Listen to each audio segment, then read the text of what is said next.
కానీ పరిశుద్ధ గ్రంథమైన బైబిల్లో ఉన్న 66 పుస్తకాలను, అందులో ఉన్న ప్రతి వాక్యము, ఇవన్నీ కూడా యేసుక్రీస్తు ప్రభువును గురించి తెలియజేస్తూ ఉన్నాయి. యేసుక్రీస్తు ప్రభు యొక్క సమగ్రమైన సారూప్యాన్ని, స్వరూపాన్ని మనము పరిశుద్ధ గ్రంథమైన బైబిల్లో ఉన్న 66 పుస్తకాల్లో చూడవచ్చు. యేసు ప్రభువే స్వయంగా మాట చెప్పినాడు. లూకా సువార్త 4:44. అంతటా ఆయన, మోషే ధర్మశాస్త్రములోను ప్రవక్తల గ్రంథములలోను కీర్తనలలోను నన్ను గూర్చి వ్రాయబడినవన్నీ నెరవేరవలెనని నేను మీ యొద్దకు వచ్చినప్పుడు మీతో చెప్పిన మాటలు నెరవేరినవని వారితో చెప్పెను. మోషే గ్రంథం, ధర్మశాస్త్రము అంటే ఆదికాండము నుంచి ద్వితీయోపదేశ కాండం, తర్వాత ప్రవక్తల గ్రంథములు, ప్రవక్తల గ్రంథాలు ఉన్నాయి, వారు రాసిన గ్రంథాలు, తర్వాత కీర్తనలు, ఇవన్నీ కూడా నన్ను గురించి వ్రాయబడినవన్నీ నెరవేరవాలని, అంటే వాటన్నిటిలో కూడా యేసు ప్రభు గురించి రాయబడ్డాయి. అవన్నీ కూడా నెరవేరవలనని నేను వచ్చినాను, అవి నెరవేరుతున్నాయని చెప్తా ఉన్నాడు. ద్వితీయోపదేశ కాండం, ఇవన్నీ యేసు ప్రభునే చూపెడుతూ ఉన్నాయి. ఆది కాండము అంటే ఆరంభము, మొత్తము ఈ భూమి మీద ఏదైతే ఉందో అదంతా కూడా ఆది కాండంలో ఆరంభమైంది. ఇదంతా యేసు ప్రభును ఏ రీతిగా చూపెడతా ఉంది? ప్రియమైన వాళ్ళారా అని ఉంటది. ఈ ముందు మాట అనే ఆ ప్యాసేజ్, లేకపోతే ఒక పేజీ, లేకపోతే 2 పేజీలు అట్లా ఉంటుంది. పీఠిక అని కూడా అంటారు దాన్ని. ఆ పుస్తకం అంతా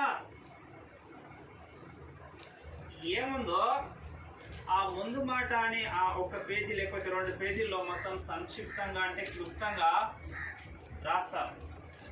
అదేవిధంగా పరిశుద్ధ గ్రంథంలో ఉన్న ఈ 66 పుస్తకాలకు మొదటి పుస్తకము ఆది కాండము. ఈ ఆది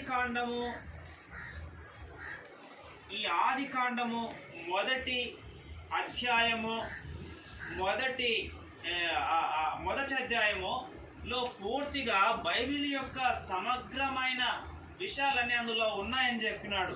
అదే విధంగా అంటే మరి కొన్ని విషయాలు చెప్పినాడు దేవుడు. మరి ఆ మొదటి సృష్టిని ఏ రీతిగా సృష్టించినాడో, మరి ఆ మొదటి సృష్టి అంతమైపోయేది, ఒక నూతనమైన సృష్టి కలిగేది. మరి చివరి అధ్యాయము ప్రకటన గ్రంథంలో మనము 21వ అధ్యాయంలో చూస్తున్నాం, నూతనమైంది. అయితే ఆ మొదటి సృష్టిలో దేవుడు ఈ భూమిని, ఆకాశాన్ని, రకరకాల సంగతులు సృష్టించినాడు. 7వ దినాన విశ్రమించినాడు. అదేవిధంగా మరి దేవుడు తన పనులన్నిటి నుంచి విశ్రమిస్తాడు. అంటే దేవుడు ఇంకొక నూతనమైన సృష్టిని క్రీస్తు యేసు ప్రభునందు ఆయన సృష్టిస్తా ఉన్నాడు. అది కూడా ఒక దినాన ముగించబోతా ఉన్నాడు. ఆ నూతనమైన సృష్టి ఏ విధంగా కలుగుతుంది అనేదానికి సంక్షిప్త వివరణనే మరి పాత సృష్టి ఏ విధంగా కలిగింది అనేది జ్ఞాపకం చేస్తుంది. ప్రియమైన వాళ్ళారా, ఒక మాట నేను చెప్పదలుచుకున్నాను. అదేమిటంటే, యేసుక్రీస్తు ప్రభు యొక్క సమగ్రమైన సారూప్యాన్ని మనం అర్థం చేసుకున్నారంటే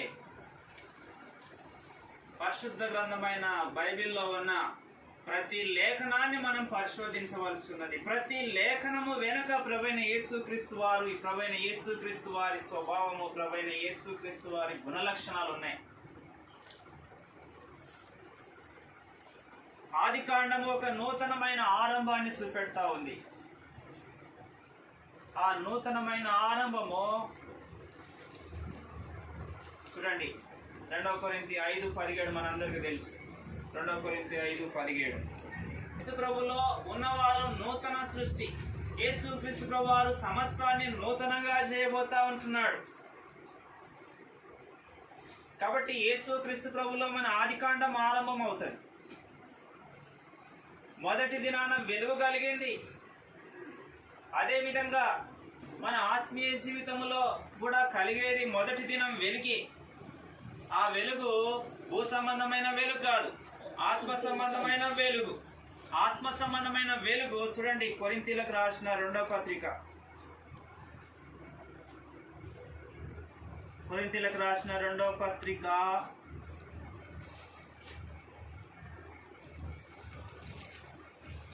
4వ అధ్యాయం 5వ వచనం, 4-5 వచనాలు. దేవుని స్వరూపి అయిన క్రీస్తు మహిమను కనబర్చు సువార్త ప్రకాశము వారికి ప్రకాశింపకుండా నిమిత్తము ఈ యుగ సంబంధమైన దేవత అవిశ్వాసులైన వారి మనోనేత్రములకు గుడ్డితనము కలగజేసెను. అంధకారంలో నుండి వెలుగు ప్రకాశించునుగాక అని పలికిన దేవుడే తన మహిమను గూర్చిన జ్ఞానము యేసుక్రీస్తునందు వెల్లడిపరచుటకు మా హృదయములలో ప్రకాశించెను. చూడండి, యుగ సంబంధమైన దేవత మనకొకప్పుడు గుడితనము కలుగజేసింది. అయితే తన మహిమను గూర్చిన జ్ఞానమును యేసుక్రీస్తు ప్రభునందు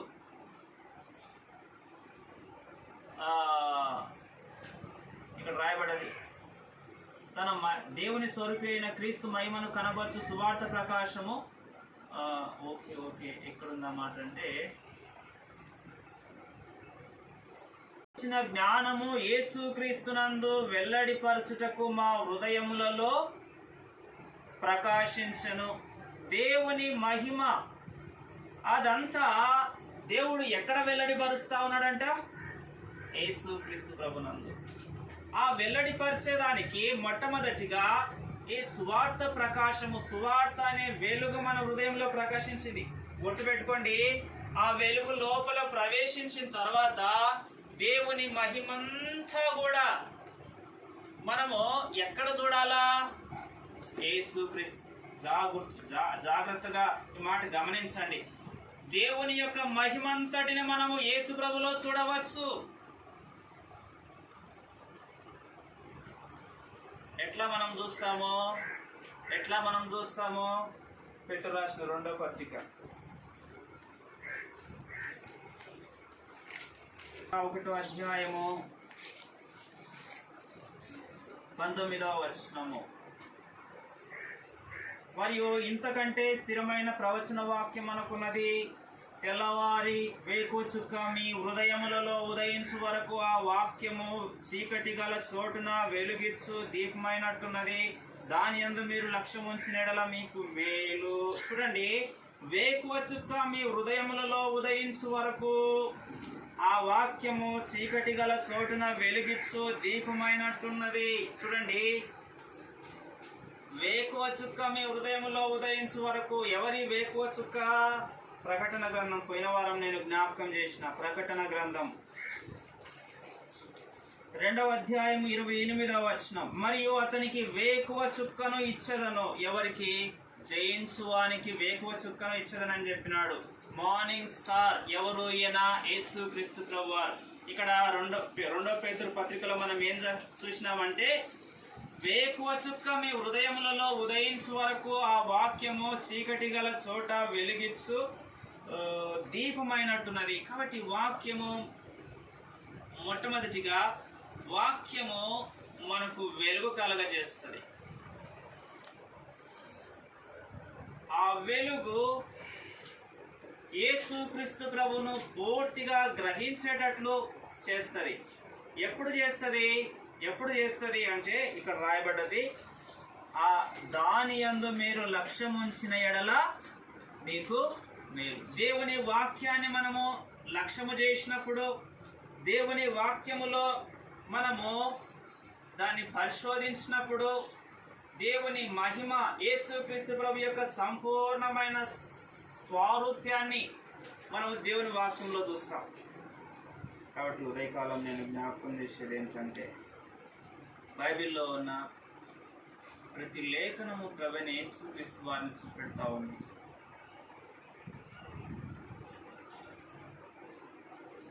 నేను ఇప్పటి వరకు ఏమి జ్ఞాపకం చేసినానంటే, ఆదికాండం ఏ విధంగా మరి దేవుని సృష్టి, ఈ భూమి మీద సృష్టి యొక్క ఆరంభాన్ని చూపెడుతుందో, మన ఆత్మీయ జీవితంలో కూడా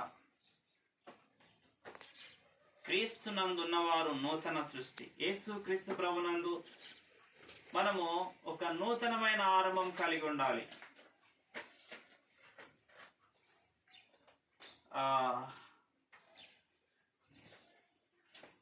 యేసు క్రీస్తు ప్రభునందు మనము నూతన సృష్టిగా చేయబడుట అంటే మనము నూతనమైన వ్యక్తిగా మార్చబడుట, లేకపోతే తిరిగి జన్మించుట అనేది అవసరం. అయితే ఆ విధంగా మనము తిరిగి జన్మించకుండా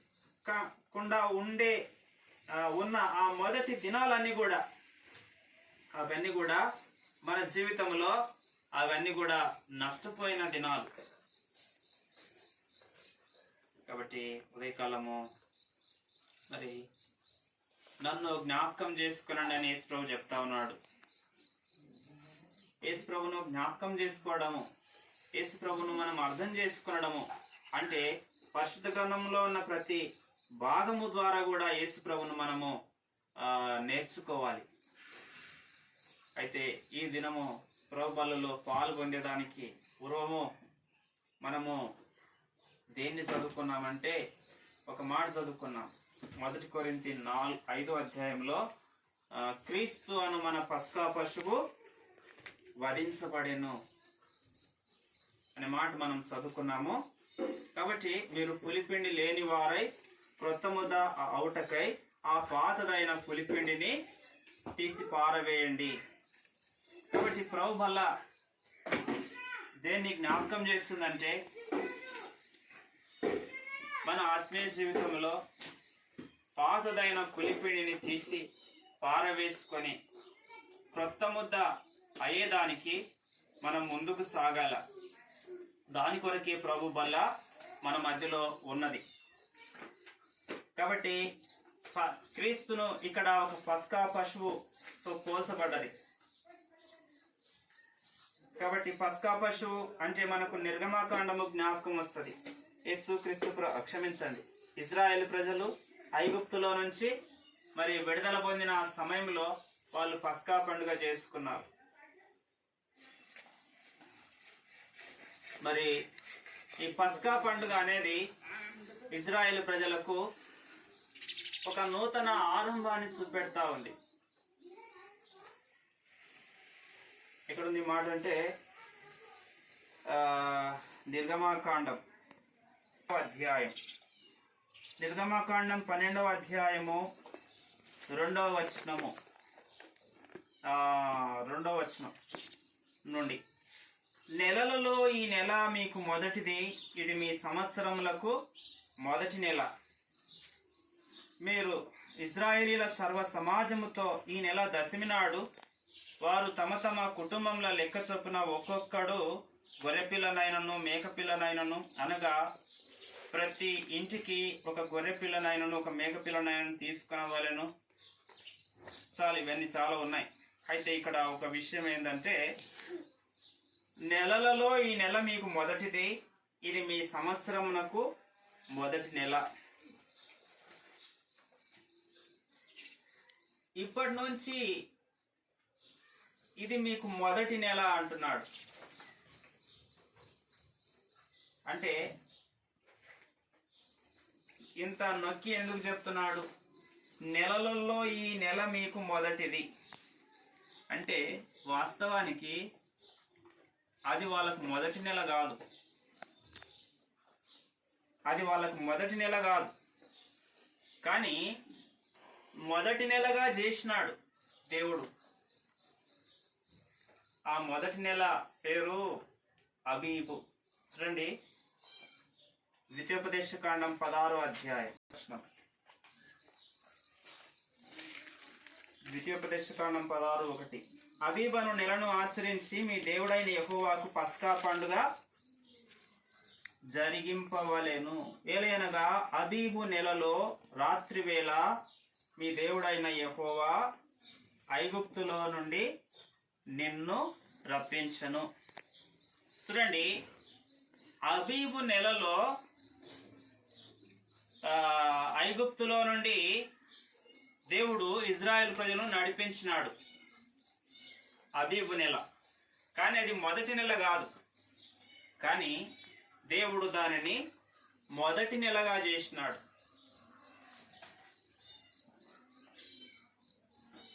దీని గురించి మనం చాలా మాట్లాడుకోవచ్చు, కానీ నేను ఒకే మాట జ్ఞాపకం చేస్తున్నాను. అదేమిటంటే, మన జీవిత సంవత్సరాలు ఇప్పటి వరకు ఎన్నైనాయో మనకు తెలుసు. అయితే ఇశ్రాయేలీలు కూడా ఐగుప్తులో ఎంతో కాలం ఉన్నారు, బానిసత్వంలో. కానీ ఎప్పుడైతే వారు ఐగుప్తులో నుంచి విడుదల పొందినారో, పస్కా పశువు యొక్క రక్తము ద్వారా వారు విమోచించబడ్డారో, వారు దేవునితో నిబంధన చేసుకున్నారో, అప్పటి నుండి వారి జీవితము ఒక నూతనమైన విధానం, నూతనంగా ఆరంభించబడ్డది. అది వారి జీవితంలో ఒక నూతన ఆరంభం. ప్రియమైన వాళ్ళారా, ఎవరైనా సరే మీ జీవితంలో ఒక నూతనమైన ఆరంభం కలిగిందా? పాతదాని నుంచి బయటికి వచ్చిన అనుభవం, ఒక నూతనమైన ఆరంభం ఉందా? ప్రియమైన వాళ్ళారా, ఒకవేళ మీ జీవితంలో వెనుక ఒక నూతనమైన ఆరంభం లేకపోతే, ఒక నూతన జీవితం మీరు పొంది ఉండకపోతే, మరి మీ జీవిత దినాలు, సంవత్సరాలన్నీ అవి చీకటిలో నిష్ప్రయోజనంగా మనం పోగొట్టుకున్నాం. కాబట్టి ఈ ఉదయకాలము మరి పస్కా అనేది వారి జీవితంలో ఒక నూతనమైన ఆరంభం అని జ్ఞాపకం చేయబడుతూ ఉంది. సరే, మరి అబీబు అనే మాటకు అర్థం ఏంటి? జ్ఞాపకం చేస్తా. అర్థము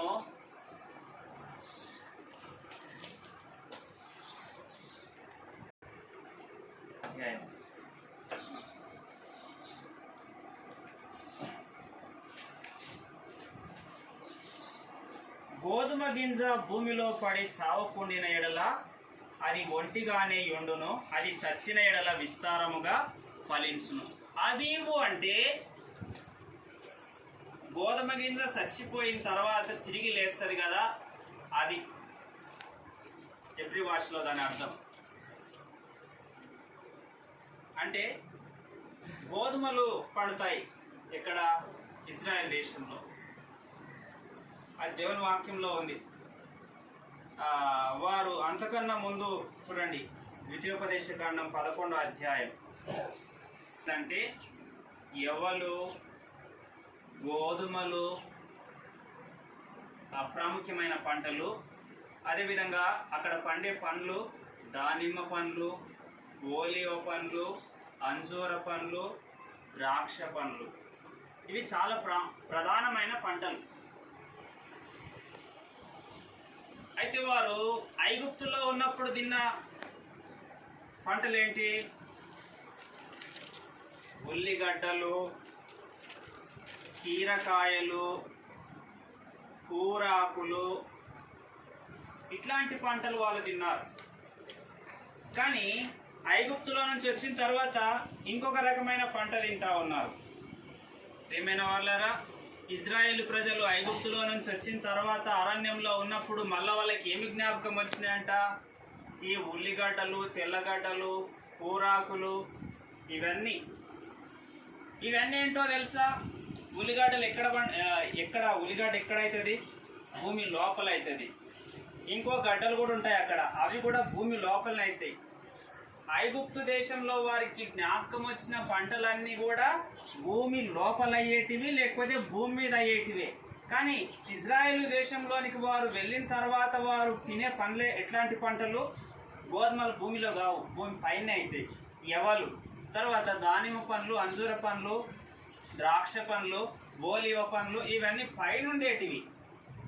వాళ్ళు ఐగుప్తులో తిన్నవి భూమి లోపల ఉండేవి కానీ భూమి మీద ఉండేవి కానీ. ఇవి దేన్ని చూపెడతా ఉందంటే ఆత్మీయంగా ఐగుప్తులో వాళ్ళు భూ సంబంధమైనవి అనుభవించినారు. కానీ ఐగుప్తులో నుండి తీసుకొచ్చిన తర్వాత భూ సంబంధమైనది కాదు, పైనున్న సంగతులను అనుభవించేదానికి దేవుడు పిలిచినాడు. ఇక్కడ అబీబ్ అంటే కూడా మరి మొలకెత్తిన గోధుమను చూపెడతా ఉంది. ప్రియమైన వాళ్ళారా, ఎందుకు అబీబు అని దానికి ఆ పేరు వచ్చింది? ఎందుకు?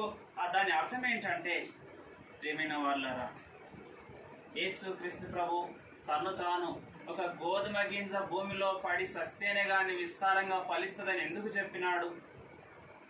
ఆ అబీబ్ అనే మాటను ఎందుకు అక్కడ కోట్ చేసినాడు, తిరిగి వాడినాడు? ప్రభువైన యేసు క్రీస్తు వారు కూడా అబీబు అనగా ఆ గోధుమ గింజలాగా భూమిలో పడి చనిపోయి సమాధి చేయబడి తిరిగి లేస్తాడు. ఒక నూతనమైన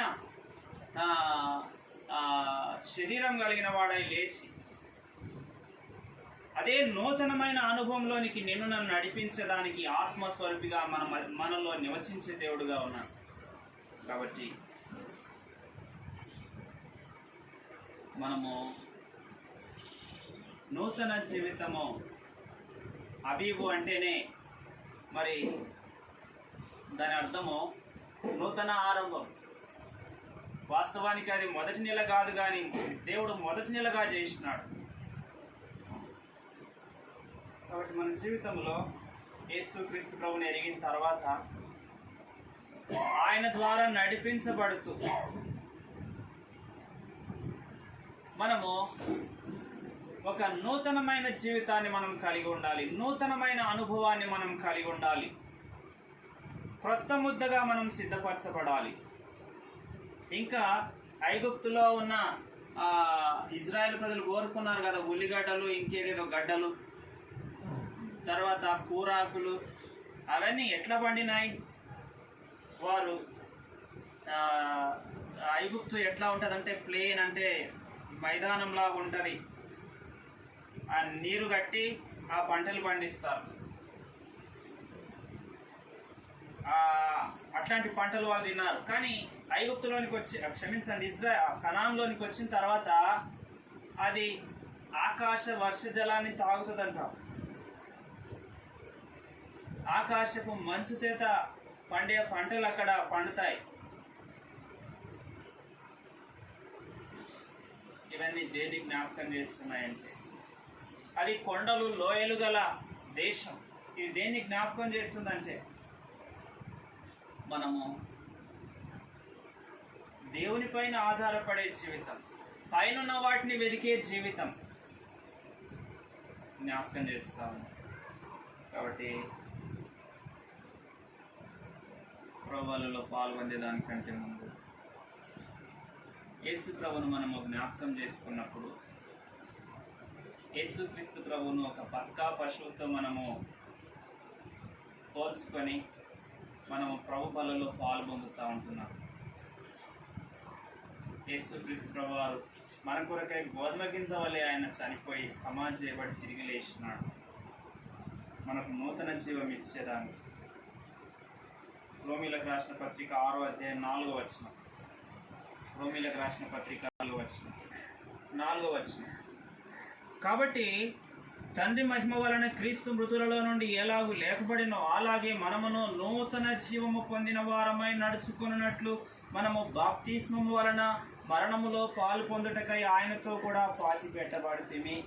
క్రీస్తు మృతులలో నుండి ఎలాగూ లేపబడినో మనము నూతన జీవం కలిగిన వారమై నడుచుకున్నట్టు.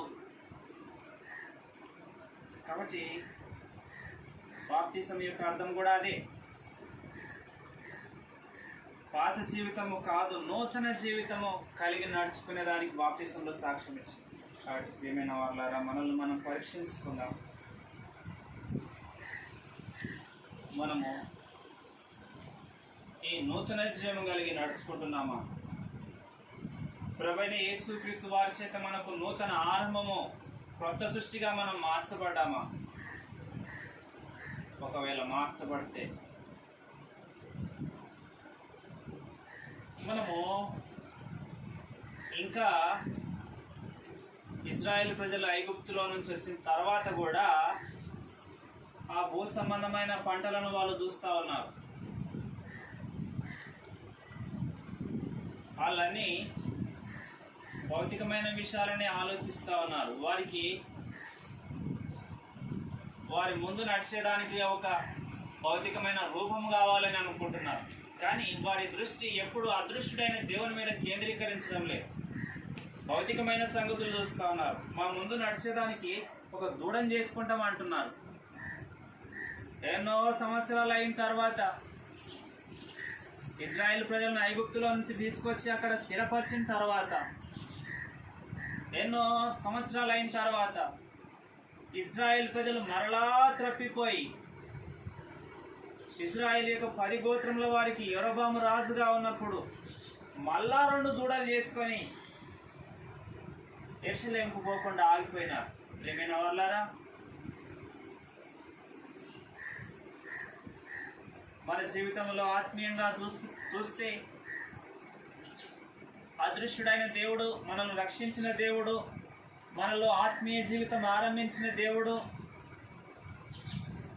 ఆయన మనం విడిచిపెట్టి, చూడండి గలతీలకు రాసిన పత్రిక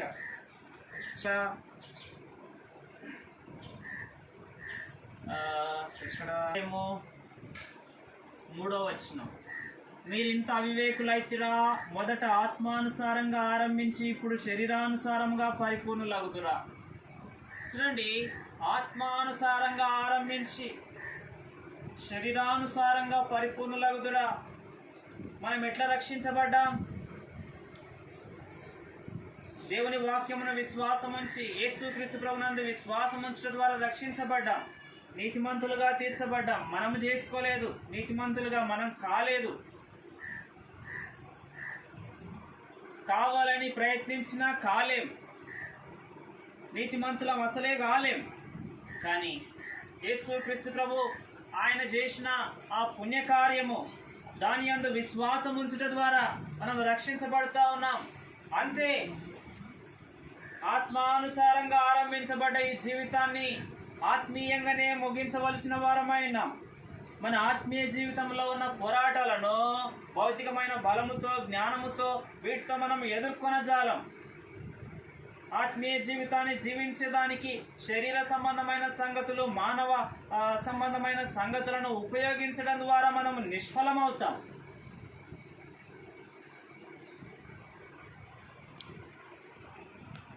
కాబట్టి